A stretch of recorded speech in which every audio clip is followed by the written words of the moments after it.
Hey guys, before this video begins, I'd like to tell you guys about a new series that I'm currently developing on my channel, where it's going to be a versus series, which takes inspiration from different channels. Like, the one channel that I know for a fact that it does take inspiration from is Star Wars Theory, where he did a versus series a while back where originally he didn't utilize Force users like he did like clone troopers against stormtroopers, but then for his first like Force users based versus video, he discussed who would win in a fight between Kylo Ren and Darth Maul.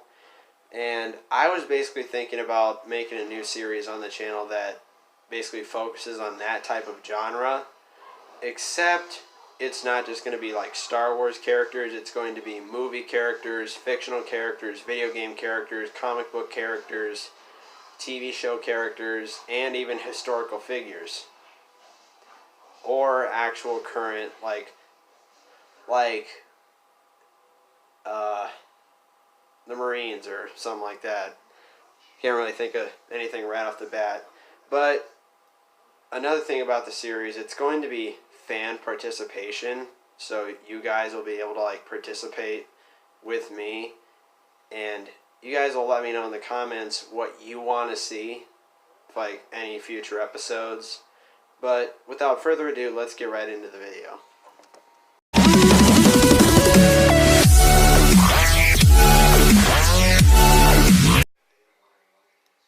What's up guys, it's been a while since I've done one of these videos, but I finally am bringing it out to you guys. It's going to be Creepypasta Storytime, episode number 11, Ben Drowned.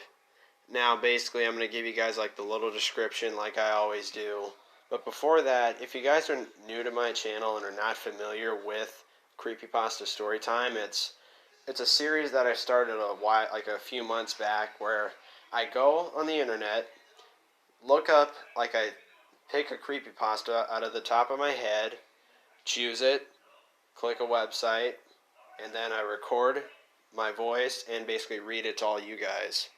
So basically this is one that kind of eluded my mind for a while. It was kind of like moving around in my head in my thought bubble of ideas for future episodes of Creepypasta Storytime. So now it's going to be the 11th episode on the series, Ben Drowned. And so this version was published September 30th, 2013, and its approximate reading time is 18 minutes. So let's get into it, and we're going to read the description. Ben Drowned, also known as Majora's Mask, is a scary creepypasta written by Jadu Sable. If I said that incorrectly, whoever you are, I'm sorry for butchering your name. But you wrote a good story, because I've read the story numerous times before, but now I'm going to read it for you. And see, on your screen right here, you see Ben Drowned himself and his infamous catchphrase, "You shouldn't have done that." But back to the description, it's about a young man who comes across a bootleg cartridge of the Nintendo 64 game The Legend of Zelda Majora's Mask. When he plays the game, he begins to suspect it's haunted by the ghost of a boy named Ben who drowned. Ben Drowned Part 1, Day 4. I recently moved into my dorm room starting as a sophomore in college, and a friend of mine gave me his old Nintendo 64 to play. I was stoked, to say the least. I could finally play all those old games of my youth and I hadn't touched in at least a decade. His Nintendo 64 came with one yellow controller and a rather shoddy copy of Super Smash Bros., and while beggars can't be choosers, it didn't take long before I got bored of beating up level 9 CPUs. That weekend I decided to drive around a few neighborhoods about 20 minutes or so off campus, hitting up the local garage sales. I was hoping to score some good deals from ignorant parents. That's funny.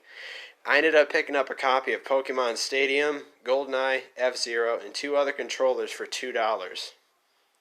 So now, if I still had my Nintendo 64, I could not pass up that deal. Pokemon Stadium, I used to play the shit out of that. Everybody knows GoldenEye. It's one of the best N64 games. But I had never played the F-Zero on N64. If you guys have played it, let me know how it was, if it was good or anything like that. And I had 2 controllers. Like, one controller, I had a third-party controller, and one time when I was playing Mario Kart 64, the analog stick broke, so I had to use a purple clear one. But then back to the video. Satisfied, I began to drive out of the neighborhood when one last house caught my attention. I still have no idea why it did. There were no cars there and only one table was set up with random junk on it. However, something sort of drew me there. There's an ad for Fortnite. Good game. I usually trust my gut on these things, so I got out of the car and was greeted by an old man. His outward appearance was, for lack of a better word, displeasing. It was odd.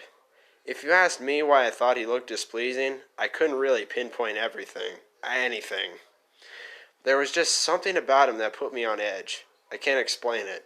All I can tell you that if it wasn't in the middle of the afternoon and there weren't other people within shouting distance, I wouldn't have even thought of approaching this man. He flashed a crooked smile at me and asked what I was looking for. Immediately, I noticed he must be blind in one eye. His right eye had that glazed over look about it. I forced myself to look at his left eye, trying not to offend, and asked if he had any old video games. I was already wondering how I could politely excuse myself from the situation when he would tell me that he had no idea what a video game was. But to my surprise, he said he had a few in an old box. He assured that he'd be back in a jiffy and turned to head back into the garage. As I watched him hobble away, I couldn't help but notice what he was selling on the table were rather peculiar paintings, various artworks that looked like ink blots a psychiatrist might show you. Curious, I looked through them. It was obvious why no one was visiting this guy's garage sale. These things weren't exactly aesthetically pleasing. As I came to the last one, I noticed it almost looked like Majora's Mask, with the same heart-shaped body with the little spikes protruding outward. Initially, I just thought that since I was secretly hoping to find that game at these garage sales, some Freudian bullshit was projecting itself into the ink blots. However, given the events that happened after, I'm not so sure now. I should have asked the man about it. I wish I asked the man about it. After staring at the Majora-shaped blot, I looked up at the old man, who was suddenly there again, arm's length in front of me and smiling. I'll admit I jumped out of reflex and laughed nervously as he handed me a Nintendo 64 cartridge. It was the standard gray color and had no label. Someone had written Majora on it in black permanent marker. I got butterflies in my stomach as I realized what a coincidence it was and asked how much the old man wanted for it. The old man smiled and told me I could have it for free. He said it used to belong to a kid around my age that didn't live here anymore. There was something weird about how he phrased that, but I didn't really pay any attention then. I was too caught up in not only finding the game, but getting it for free. I reminded myself to be a bit skeptical since it looked like a pretty shady cartridge and there was no guarantee it would work. However, the optimist inside me interjected that maybe it was some kind of beta or pirated version of the game. That was all I needed to be back on Cloud 9. I thanked the man who smiled and then wished me well, saying, "Goodbye then," which at the time is what it sounded like to me. All the way in the car ride home, I had a nagging doubt that the man had said something else. My fears were confirmed when I booted up the game. To my surprise, it worked just fine, and there was one save file simply named Ben.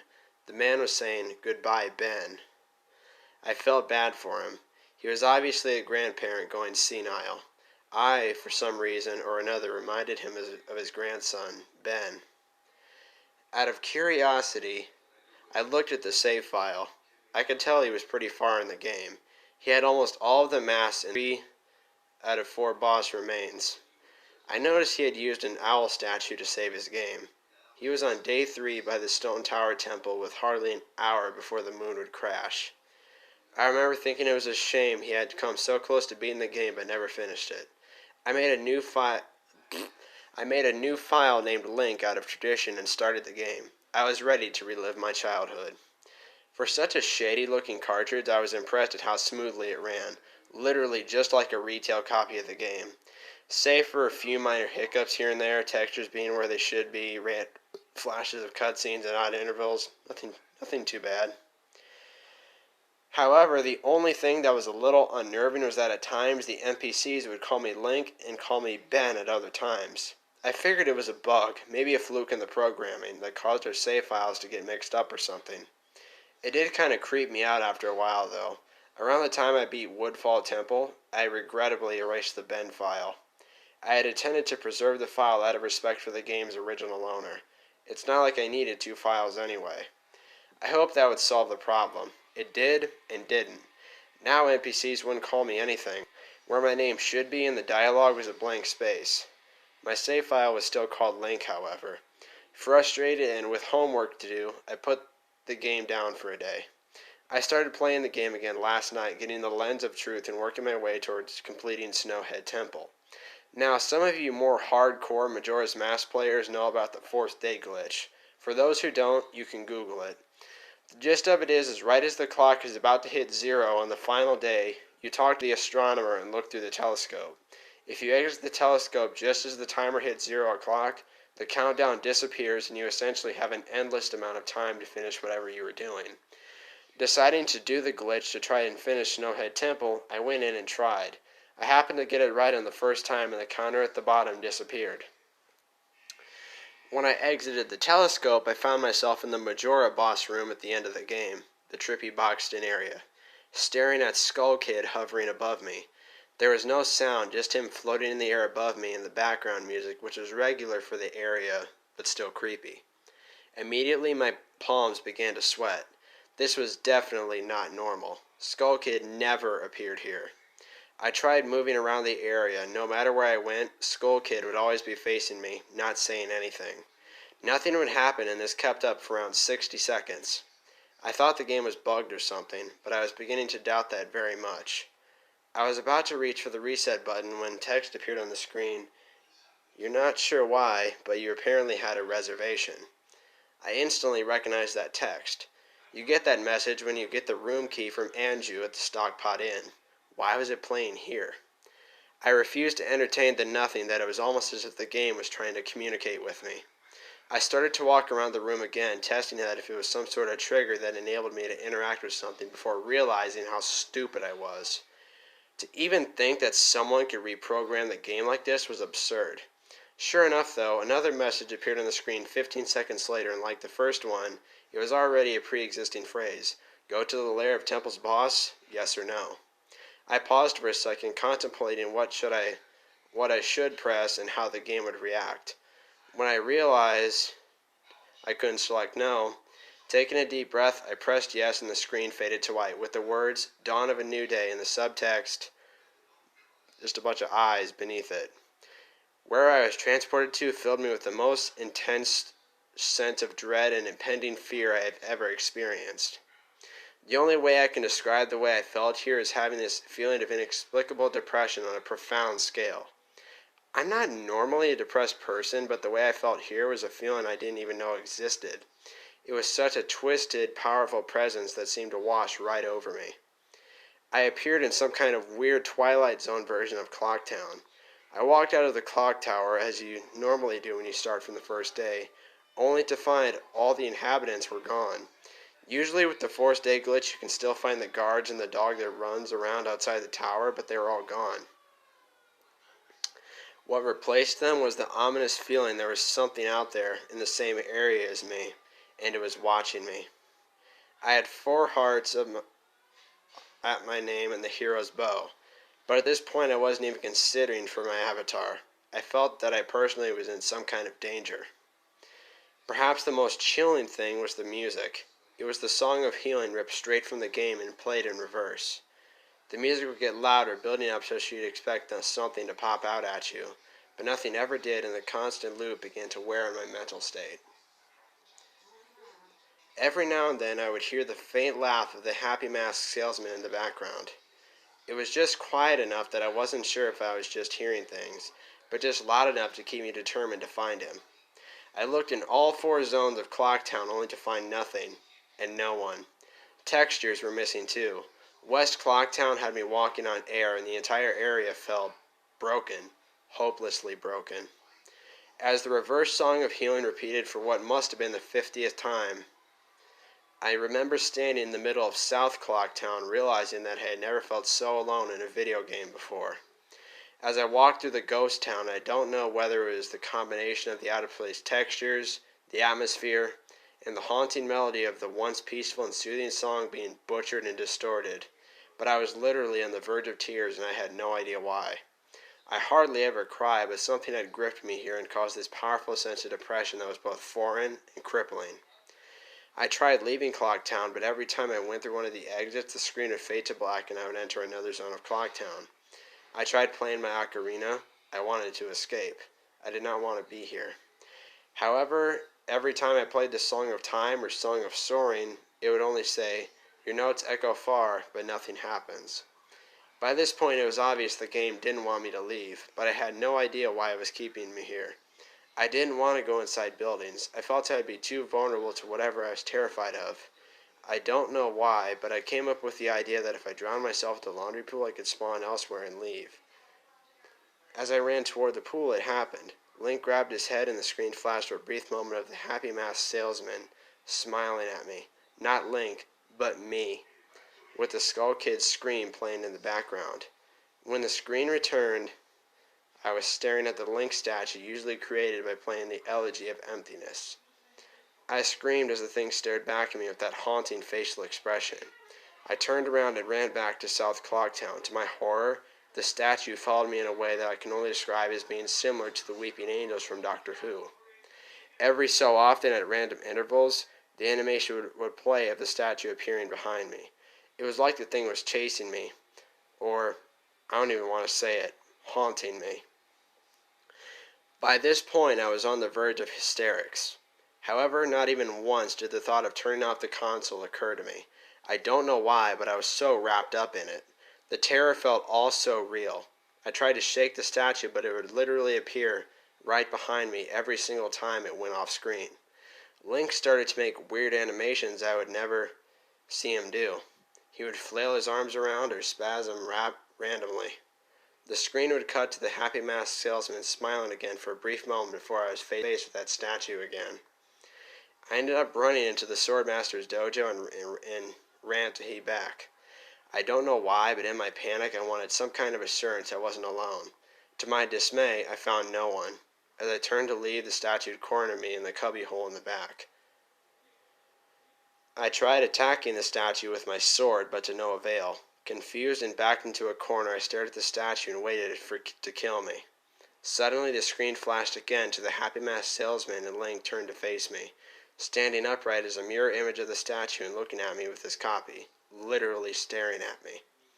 Whatever was left of the fourth wall was completely shattered while I ran out of the dojo, terrified.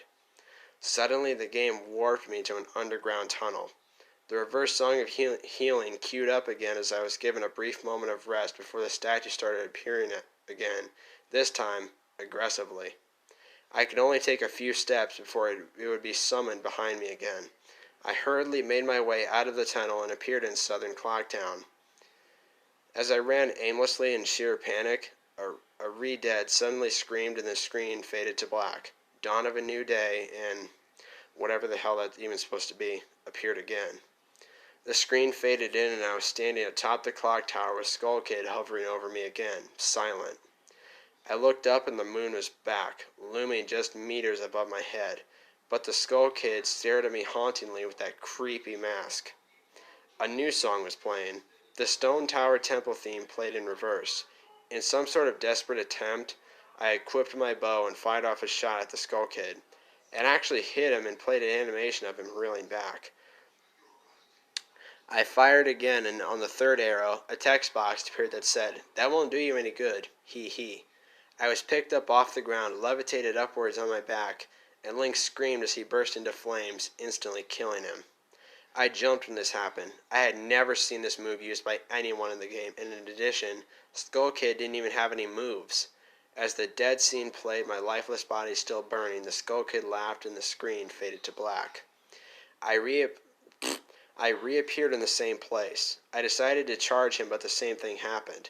Link's body was lifted off the ground by some unknown force and burst into flames, again killing him. This time, during the death scene, the faint sounds of the reverse song of healing could be heard. On my third and final try, I noticed there was no music playing. All there was eerie silence. I remembered that in the original encounter with Skull Kid, you were supposed to use the ocarina to either travel back in time or summon the giants. I attempted to play the Song of Time before I could hit the last note Link's body once again burst into flames and he died. As the death scene neared its end, the game began to chug. It was as if the cartridge was trying to process a lot of something. When the screen came to, it was the same scene as the first 3 times, except Link was lying on the ground dead, in a position I had never seen him in the game before. His head was tilted toward the camera and Skull Kid was floating above him. I couldn't move and press any buttons. All I could do was stare at Link's body. After around 30 seconds of this, the game faded out with the message, "You've met with a terrible fate, haven't you?" Little pointer, that's another one of Ben Drown's iconic catchphrases, before kicking me to the title screen. Upon getting back to the title screen and starting again, I noticed my save file was gone. Instead of Link was, "Your turn." Your turn had 3 hearts and no masks or items. I selected this file and was returned to the clock tower rooftop scene of Link dead and the Skull Kid hovering over, with the Skull Kid's laugh looping again and again. I quickly hit reset, and when the game booted up again, there was one more save file added below your turn. Ben. That save file was right back where it was before I deleted it, at the Stone Tower Temple with the moon almost crashing. I turned off the game at that point. I'm not superstitious, but this is way too screwed up, even for me. I haven't played it at all today. I didn't even get any sleep last night. I kept hearing the reverse song of healing in my head and couldn't pass that sense of dread that I felt while exploring Clocktown. I drove back to the old man's house today with a buddy of mine. No way I was going there alone. To ask him some questions, only to find there's a for sale sign in the front yard. When I rang the doorbell, no one was home. So now I'm back here writing down the rest of my thoughts and recording what happened. Sorry if some of this has been grammatical errors and whatnot. I'm running on no sleep here. I'm terrified of this game, even more so now that I relived it a second time just writing this down. However, I feel like there's still more to this than meets the eye. And there's something calling me to investigate this further. I think Ben is something in this equation, but I don't know what. If I could get a hold of the old man, I would be able to find some answers. I need another day to recuperate before tackling this game again. However, I feel it's already taken a toll on my sanity. But next time I do this, I'm going to record the entire thing. The idea only came to me toward the end, so you only see the last few minutes of what I saw, including the Skull Kid and the elegy statue, but it's on YouTube here.